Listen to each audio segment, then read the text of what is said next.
ये खबर जूनागढ़ की है, जहां के उपला दातार पर उर्स पर्व को मनाने की शुरुआत करवा दी गई है। दरअसल उपला दातार जूनागढ़ में कौमी एकता का प्रतीक माना जाता है।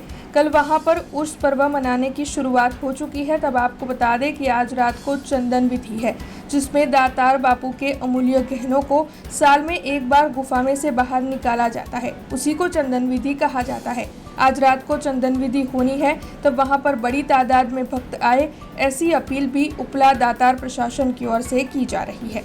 जूनागढ़ उपला दातारनी जग्यामां अमारे दर वर्षे दातार बापूनो उर्सनो मेळो आवे छे, उत्सव आवे छे। એટલે આજે દાતાર બાપુનો પહેલો દિવસ ચંદનનો દિવસ ગણાય છે।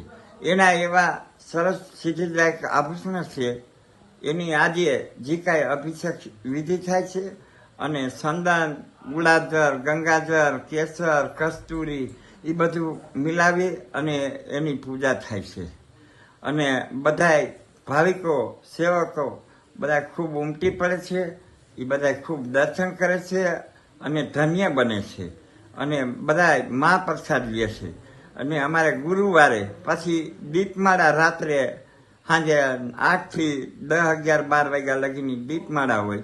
એ બહુ ઝરઝરતી આખી જગ્યા થાય છે અને ત્યારે બધા ખૂબ ખુશી થાય છે ને બધા ખૂબ આનંદ મેળવે છે અને બધા સૂકા મેવાની મહાપ્રસાદ લે। રવાની અમારે ગાયું છે એના ઘરના ઘીનો શીરો બનાવી એ બધા ખૂબ પ્રસાદ લે અને બધા ખૂબ દર્શન કરે અને બધાને ખૂબ ધન્ય બને છે।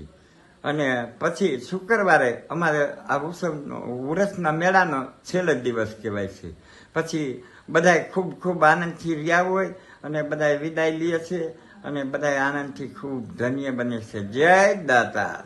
हमसे जुड़े रहने के लिए हमारे YouTube चैनल को सब्सक्राइब करें और नई वीडियो की नोटिफिकेशन के लिए बेल आइकॉन को दबाएं।